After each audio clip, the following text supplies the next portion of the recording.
Presenting the classics of Sam P. Chaladurai. Sam P. Chaladurai அவர்களின் போதனை களஞ்சியத்திலிருந்து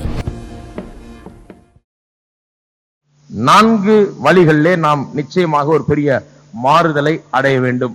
ஒன்று, நாம் அன்பு கூறும் விதத்திலே ஒரு பெரிய மாறுதல்.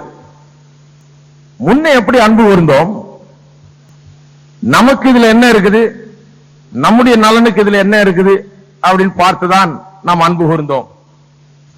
நம்மை முதலாவது வைத்துதான் நாம் அன்பு கூர்ந்தோம். நமக்கு இதுல ஒண்ணு இல்லைன்னா அந்தால போட்டோம் அப்படின்னு விட்டுருவோம், அன்பு கூற மாட்டோம். நமக்கு என்ன நன்மை இருக்கிறது என்று பார்த்துதான் அன்பு கூர்ந்தோம். ஆனால் இப்பொழுது கிறிஸ்தவ வாழ்க்கையிலே அன்பு கூறுவது என்பது தெய்வீக அன்பினால் நிறைந்த அன்பு கூறுகிறவர்களாய் நாம் இருக்க வேண்டும். இரண்டாவது, நான் வித்தியாசமானவனாக இருக்க பயப்படுவதில்லை. உலகத்தின் மத்தியிலே, ஜனங்களின் மத்தியிலே வித்தியாசமானவனாக வாழ விரும்புகிறேன் என்பதை தைரியமாக தெரிந்து கொள்வது, அந்த மனப்பான்மை. ஐ எம் டிஃபரண்ட், நான் வித்தியாசமானவன், தேவனுடைய பிள்ளை, அந்த வித்தியாசம் எல்லாவற்றிலும் தெரிய வேண்டும் என்று விரும்புவது. மூன்றாவது, நம்முடைய உரிமைகளையே நாம் பிடித்துக் கொண்டில்லாமல் நம்முடைய உரிமைகளை விட்டு கொடுக்கிறவர்களாக நாம் வாழ வேண்டும். நம்முடைய உரிமைகளே தான் நமக்கு பெருசு என்று நினைத்து அதையே மேன்மை பாராட்டி அதிலேயே நாம் இருந்து கொண்டில்லாமல் ஆண்டவருடைய வழிபடி நடக்கும்படியாக என்னை விட்டு கொடுக்கிறேன், அவர் என்னை நடத்தட்டும், என்னை அவருடைய கரத்தில் ஒப்படைக்கிறேன் என்று நாம் கொடுக்கும் போதுதான் நாம் உண்மையாக கிறிஸ்தவ வாழ்க்கையின் மேன்மை அனுபவிக்கிறோம். இதுதான் தன்னைத்தான் வெறுத்து என்பதற்கு அர்த்தம்.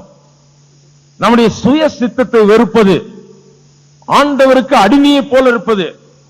அவர் என்ன சொன்னாலும் அதைத்தான் செய்வேன், என்னுடைய சித்தம் வேண்டாம், அவருடைய சித்தம் நடக்க வேண்டும் என்கிற உண்மையான ஒரு அர்ப்பணிப்போடு நாம் வாழ்வது. எல்லா விஷயங்களிலேயும் என்னுடைய சித்தம் அல்ல, அவருடைய சித்தம் தான் நடைபெற வேண்டும் என்கிற ஒரு மெய்யான அர்ப்பணிப்பு எல்லா விதத்திலேயும் அது இருக்க வேண்டும். ஆண்டவருடைய சித்தம் நிறைவேற வேண்டும். இயேசு ஜெபம் சொல்லி கொடுத்தார், அந்த ஜெபத்தை திருப்பி திருப்பி சொல்லிட்டு இருக்கிறாங்க, அதோட அர்த்தம் வழங்காம. பரலோகத்தில் எப்படி அவருடைய சித்தம் நிறைவேற்றப்படுகிறதோ அதுபோல பூமியிலேயும் அவருடைய சித்தம் நிறைவேற வேண்டும் என்பது ஜெபத்திலே ஒரு பகுதி. என்ன அர்த்தம்? தேவனுடைய சித்தம் நம்முடைய வாழ்க்கையிலே நடைபெற வேண்டும், தேவனுடைய சித்தம் நம்முடைய ஜீவியத்தில் நிறைவேற வேண்டும் என்கிற ஜெபத்தை நாம் எப்போதும் செய்ய வேண்டும். வெறும் அந்த ஜெபத்தை மனப்பாடமா சொல்லிட்டு இருக்கிறது இல்ல, அப்படிப்பட்ட ஒரு அர்ப்பணிப்பின் ஜெபத்தை நான் தினந்தோறும் செய்ய வேண்டும். உம்முடைய சித்தம் என்னுடைய வாழ்க்கையிலே நிறைவேற வேண்டுமே ஆண்டவரே, என்னுடைய குடும்பத்தில், என்னுடைய பிள்ளைகளில், என்னுடைய சபையிலே, என்னுடைய எல்லாவற்றிலேயும் உம்முடைய சித்தம் நிறைவேற வேண்டும் என்று அர்ப்பணிக்கிற அந்த உண்மையான ஜெபத்தை நாம் எப்போதும் செய்ய வேண்டும். உண்மையான அந்த அர்ப்பணிப்பின் வாழ்க்கையை நாம் வாழ்ந்தே ஆக வேண்டும். நம்முடைய சித்தத்தை வெறுத்து, நம்முடைய சுய சித்தத்தை வெறுத்து ஆண்டவருடைய சித்தத்தை நம்முடைய சித்தமாக மாற்றிக்கொள்வது, அதுதான் முக்கியம். அப்பொழுதுதான் நம்முடைய ஜெபங்கள் கேட்கப்படுகிறது, அப்பொழுதுதான் அற்புதங்களை அனுபவிக்கிறோம். இயேசு சொன்னார், பூலோகத்தில் நீங்கள் எவைகளை விரும்பி கேட்கிறீர்களோ அவர்களெல்லாம் பெற்றுக்கொள்வீர்கள் என்றார். எவைகளை விரும்பி கேட்கிறீர்களோ ஒண்ணு எல்லாம் நினைச்சுக்கிறாங்க, எதெல்லாம் என்னுடைய ஆசை இச்சைகள் நிமித்தம் எதெல்லாம் விரும்புறனோ, எதெல்லாம் கேட்கிறனோ எல்லாம் கிடைக்கும். கிடையாது, அப்படி சொல்லல. தேவனுடைய சித்தத்தின்படி கேட்டால், மற்ற இடங்களில் வாசிக்கிறோம், 1 யோவான் 5ஆம் அதிகாரம் 14-15 வசனங்களில் வாசிக்கிறோம், தேவனுடைய சித்தத்தின்படி கேட்டால் அவர் நமக்கு மறு உத்தரவு அளிப்பார் என்பது அவரை பற்றி நாம் கொண்டிருக்கிற தைரியம். எவைகளை கேட்டாலும் பெற்றுக்கொள்ளலாம்னா அதுக்கு நம்முடைய ஆசை இச்சைகளை நிறைவேற்றுவான் நமக்கு அந்த வசனத்தை கொடுத்திருக்கிறார் ஆண்டவர். கிடையாது. யாக்கோபு 4ஆம் அதிகாரம் 2ஆம் வசனத்தில் சொல்லி இருக்கிறது, நீங்கள் கேட்கிறீர்கள் ஆனால் பெற்றுக்கொள்வதில்லை. ஏன் பெற்றுக்கொள்வதில்லை? உங்கள் ஆசைகளையும் இச்சைகளையும் நிறைவேற்றுவதற்காக, சுய நலத்தோடு உங்கள் சித்தத்தை நிறைவேற்றுவதற்காக, உங்களுடைய விருப்பங்கள் நிறைவேறும்படியாக கேட்கிறீர்கள், ஆகையால் தான் பெற்றுக்கொள்வதில்லை என்று சொல்லுகிறார் யாக்கோபு. ஜெபமே முதலாவது கேட்கப்படலாம், அப்புறம் என்ன கிறிஸ்தவ வாழ்க்கை? நம்முடைய ஜெபம் கேட்கப்படுவதற்கு நம்முடைய சித்தத்தை வெறுத்து ஆண்டவருடைய சித்தத்தை தெரிந்து கொண்டால் தான் ஜெபமே கேட்கப்படும். ஹலோ, எல்லாரும் ஆமென் சொல்றீங்களா? ஜெபம் கேட்கப்படலன்னா கிறிஸ்தவ வாழ்க்கை என்ன இருக்குது? கிறிஸ்தவ வாழ்க்கை வாழ்ந்த பிரயோஜனமே கிடையாது. ஜெபம் கேட்கப்பட வேண்டும் என்றாலே நம்முடைய சித்தத்தை கீழே வைத்துவிட்டு ஆண்டவருடைய சித்தத்தை தெரிந்து கொள்ள வேண்டும். அப்பொழுதுதான் ஜெபம் கேட்கப்பட முடியும். அநேக மத்தியில் இந்த எண்ணம் நிலவுகிறது. எதை கேட்டாலும் அவர் தருவார். சரி, எதை கேட்டாலும் தருவார். ஆனால் இவங்க எதை கேட்கிறாங்க? இவருடைய இச்சையிலேயும் இவருடைய விருப்பத்தின்படியையும் இவருடைய சித்தத்தின்படியே தான் கேட்கிறார்கள். ஒரு பெரிய சுயநலமான ஒரு வாழ்க்கையா இருக்கிறது. ஆகையால் தான் பெற்றுக் கொள்ளுகிறது இல்லை. அநேக நேரத்தில் விசுவாசம் ஏன் கிரியை செய்கிறது இல்லை என்று சிலர் அநேகர் வருத்தப்படுகிறார்கள். ஐயோ, நான் இவ்வளவு விசுவாசித்தேனே, இவ்வளவு அறிக்கை செய்தேனே, இவ்வளவு பண்ணனே, ஏன் நிறைவேறவில்லை என்று. ஏனென்றால் இந்த அடிப்படை சத்தியம் ஆண்டவரை பின்பற்றுகிறது என்பது என்ன என்ற அடிப்படை சத்தியத்தை அறிந்து கொள்ளாமல் போனார்கள். விசுவாசம் வேலை செய்யாது, ஜெபம் கிரியை செய்யாது. இயேசுவின் நாமத்தில் கேட்ட கிடைக்கல. ஏன்? நம்முடைய சித்தத்தின்படி நாம் கேட்டுக்கொண்டிருக்கிறோம். ஆண்டவருடைய சித்தத்தை நம்முடைய சித்தமாக மாற்ற வேண்டும், அப்புறம் கேட்க வேண்டும். அது அவருடைய சித்தத்தின்படி இருந்தால் அவர் நமக்கு மறு உத்தரவு கொடுப்பார் என்பது அவரை குறித்து நாம் கொண்டிருக்கிற தைரியமா இருக்கிறது. அல்லேலூயா. அதை தெரிந்து கொள்ளாமல் அநேகர் வெறும் விசுவாசத்துல கேட்டா கிடைச்சிரும் நினைச்சிருக்காங்க. கண்டிப்பா கேட்கலாம் விசுவாசத்துல. ஆனால் அது ஆண்டவருடைய சித்தத்தின்படி கேட்கிறோமா என்பதை நாம் அறிந்து கேட்க வேண்டும். நம்முடைய சித்தத்தின்படி அல்ல, ஆண்டவருடைய சித்தத்தின்படி நாம் கேட்க வேண்டும். ஆண்டவருடைய சித்தத்துக்கு நம்ம ஒப்பு கொடுக்கும் போது நம்முடைய ஜெபம் கேட்கப்படுகிறது. இயேசுடைய வாழ்க்கையை பாருங்கள். அபாரமான ஜெப ஆற்றல். ஜெபிக்கிறார், எல்லாம் ஆச்சரியப்படுறாங்க. லாசருடைய கல்லறையிலிருந்து ஜெபிக்கிறார். ஆண்டவரே, நான் சத்தம் போட்டு ஜெபிக்கிறேன், ஏன்? இந்த ஜனங்களுக்காக ஜெபிக்கிறேன்றார். அவங்க கேட்க வேண்டும் என்று நான் ஜெபிக்கிறேன். ஏனென்றால் ஆண்டவரோடு அவ்வளவு நெருங்கி ஐக்கியம் வருது. கேட்டா கிடைக்கும், கேட்டா மறு உத்தரவு அளிப்பார், கேட்ட உடனே அது நடக்கும் என்கிற ஒரு பெரிய தைரியம் இயேசுவினிடத்தில் இருந்தது. என்ன கேட்டாலும் ஆண்டவர் செய்வார் என்கிற பெரிய தைரியம். அற்புதங்களை ஆண்டவர் ஏராளமாய் செய்தார். பெரிய காரியங்களை இயேசுவை கொண்டு செய்தார். ஏன்? அவருடைய சித்தத்தின்படி நடக்க தன்னை ஒப்பு கொடுத்ததினாலே. சிலுவை பரியந்தம் தன்னை தாழ்த்தி வரப்போகிற பாடுகளை நினைத்து ரத்த கண்ணீர் வடிக்கிறார். கெத்செமனே தோட்டத்தில் இருந்தாலும் என்னுடைய சித்தம் அல்ல, உம்முடைய சித்தம் நிறைவேறட்டும் என்று ஒப்பு கொடுக்கிறார். ஆகையால் தான் உயிர் தெழுதல், ஆகையால் தான் மேன்மை, ஆகையால் தான் அற்புதங்கள் அவருடைய வாழ்க்கையிலே. சித்தத்தை செய்ய ஒப்பு கொடுக்கும் போதுதான் நம்முடைய வாழ்க்கையில் அற்புதங்கள் நடக்கிறது என்பதை நாம் அறிந்து கொள்ள வேண்டும். ஆண்டவருடைய சித்தத்தை செய்ய நாம் ஒப்பு கொடுக்கவில்லை என்றால் நம்ம ஆண்டவரை பின்பற்றுவர்களாக இருக்க முடியாது. அவருடைய அற்புதத்தையும் இந்த ரட்சிப்பின் மேன்மையும் நாம் அனுபவிக்க முடியாது. சித்தத்தை செய்யும்படியாக நாம் ஒப்பு கொடுக்க வேண்டும். இந்த விதத்தில் நம்முடைய மனதில் ஒரு பெரிய மாற்றத்தை ஏற்படுத்திக் கொள்ள வேண்டும். தன்னைத்தானே வெறுத்து என்று சொன்னால் நம்முடைய சித்தத்தையும் நம்முடைய விருப்பத்தையும் நம்முடைய நோக்கங்களையும் வெறுத்து ஆண்டவருடைய சித்தத்தை நாம் தெரிந்து கொள்ள வேண்டும். ஆண்டவருடைய சித்தத்தை தெரிந்து கொள்றதுனால யாரும் நஷ்டப்பட போறதே கிடையாது. நான் சிறு வயதா இருக்கும்போது நிறைய பேர் போதகர்கள் என்னை பார்த்து சொல்லுவாங்க, ஐயா தம்பி நீ பெரிய பையனாக பாஸ்டர் ஆகணும்னுவாங்க. உடனே நான் அதுக்கு ஒரு வசனம் வச்சிருந்தேன், யாக்கோபு 3ஆம் அதிகாரம் 1ஆம் வசனம். உங்கள் அநேகர் அதிக ஆக்கினைக்குள்ளாவீர்கள் என்று அறிந்து போதகர்களா இருக்க வேண்டாம்னு இருக்குதாங்க.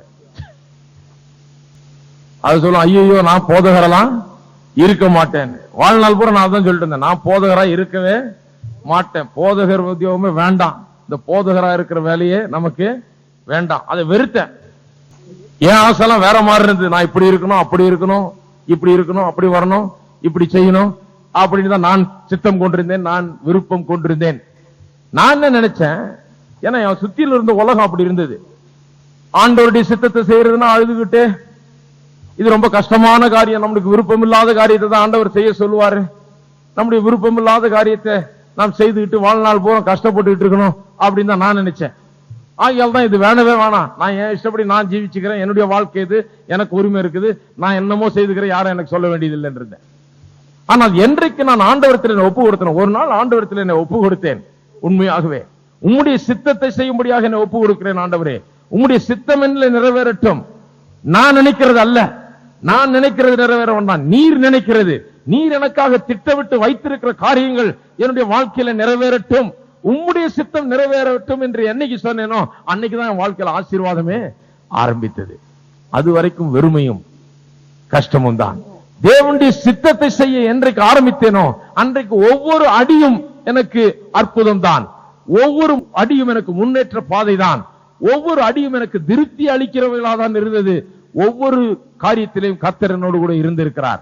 ஆண்டவருடைய சித்தத்துக்கு நம்ம ஒப்பு கொடுக்க வேண்டும். அதுதான் ஆண்டவரை பின்பற்றுகிறது. நான்காவது, நம்முடைய வாழ்க்கைக்கு நாமே எஜமானாய் இருக்கிறதை காட்டிலும் ஆண்டவரை எஜமானாய் வைக்க வேண்டியது நம்முடைய கடமை. அதை நான்காவதாய் செய்ய வேண்டும்.